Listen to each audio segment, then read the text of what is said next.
They say hypocrisy is a full-time job. It cannot be practiced at spare moments. A tech giant seems to have taken this phrase rather too seriously. I'm talking about Facebook. It has taken another U-turn, one that is set to cause serious damage to its already battered reputation. First, the details. Facebook says that it will no longer censor posts which claim that the Wuhan virus is man-made or originated in a laboratory.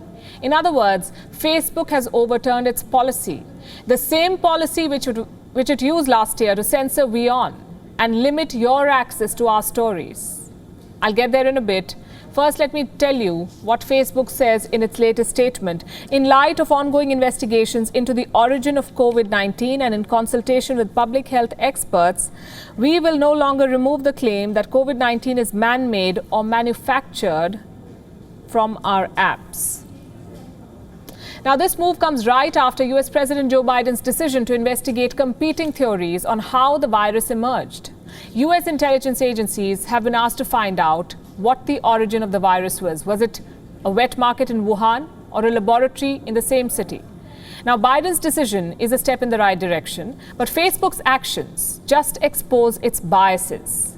It's an embarrassing retraction for Facebook. For 18 long months, the tech giant restricted all posts on the lab leak theory. It censored Facebook users, news channels, lawmakers, even presidents, anyone and everyone who either reported, discussed, or even suggested that the virus could be man-made. And we know this from personal experience. Facebook censored WION. It tagged one of our interviews as fake news last year. This was our interview with a virologist from China. Her name is Dr. Meng Yan. Some of you may remember this.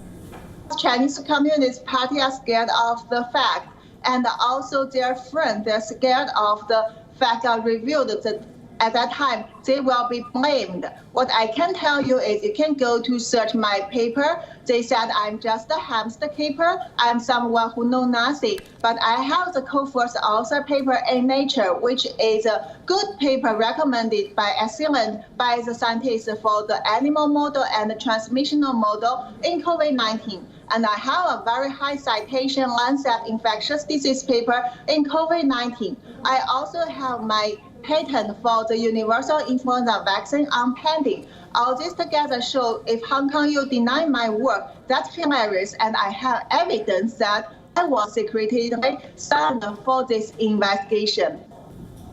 Dr. Yan had published a study which claimed the virus was manufactured in a lab. So in October last year, we provided her a platform to explain her claims, just as we provided a platform to her critics to make their point. We reported on both sides of the story, as you just heard, with absolute transparency and fairness. What did Facebook do?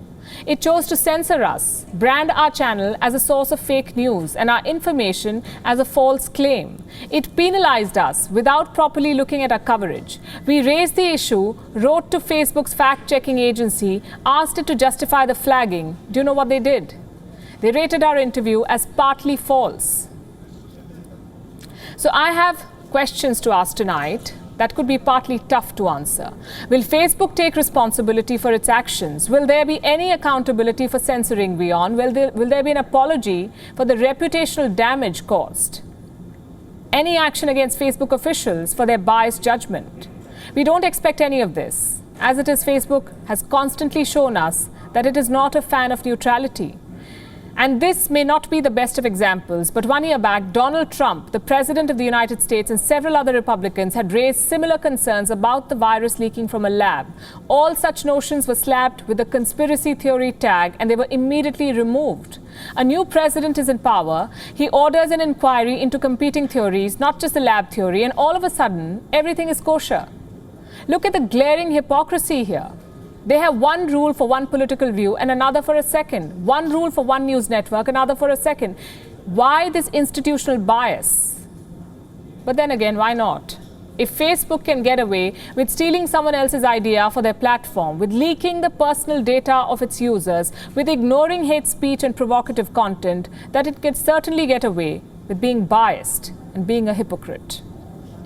WION is now available in your country. Download the app now and get all the news on the move.